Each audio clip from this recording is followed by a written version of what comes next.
Hey everybody, this is Doug from DC Best Ever, and on today's episode I'm going to show you how to flip a fried egg in a pan without using a spatula, so stick around.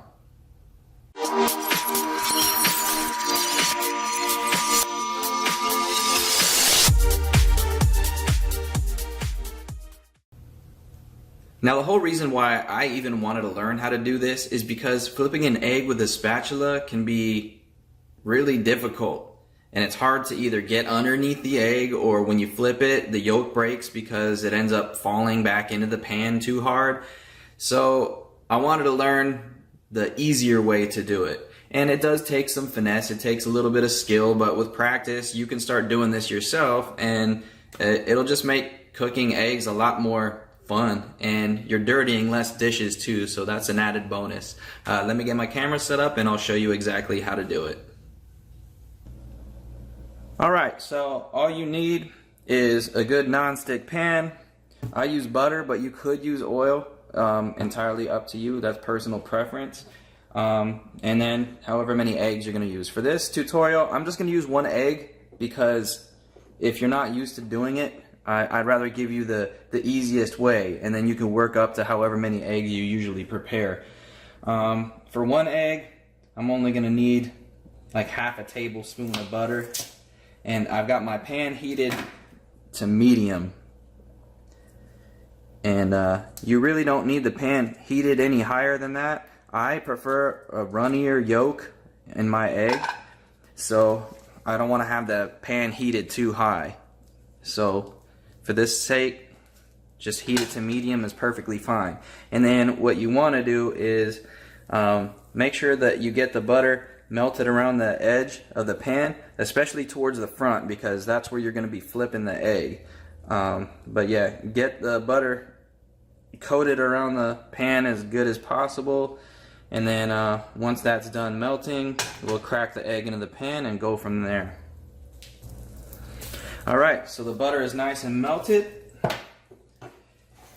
Now, there's a couple different ways you can crack a pan. Some people like to do it on the edge of something, or you could use a flat surface, but you want to make sure that you give it, a good amount of pressure when you hit it, because if you do it too lightly and it just barely cracks the shell, chances are you're going to have pieces of the shell break off and go into the pan. You definitely don't want that. So just a good crack.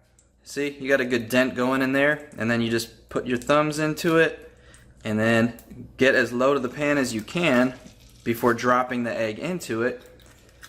That way the yolk doesn't break.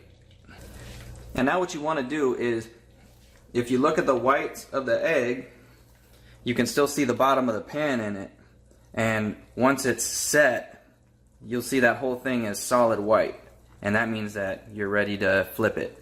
So we're just going to give it a little bit longer until you can't see the bottom of the pan anymore. And you'll also see that the egg will move freely around the bottom of the pan. So it's not going to take that long under medium heat. And once you flip it, you really don't need to leave it in the pan that long at all, 30 seconds at best. So let me get a plate out.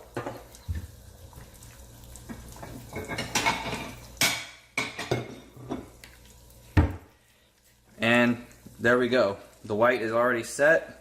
So you just tilt the pan and you see how the egg is moving freely around the pan.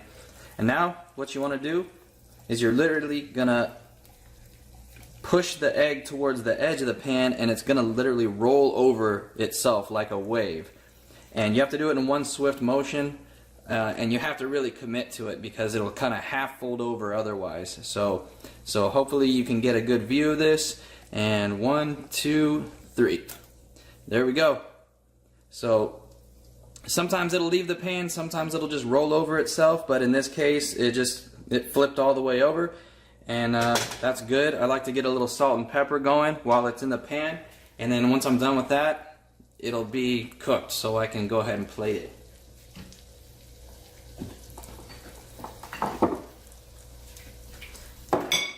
And if you've seen my other videos, you know I like the fresh ground stuff, because to me it just adds better flavor.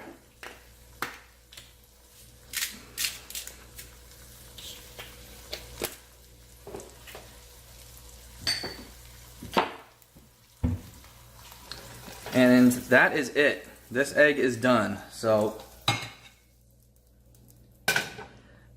got it plated now. Let me get a fork and I'll show you.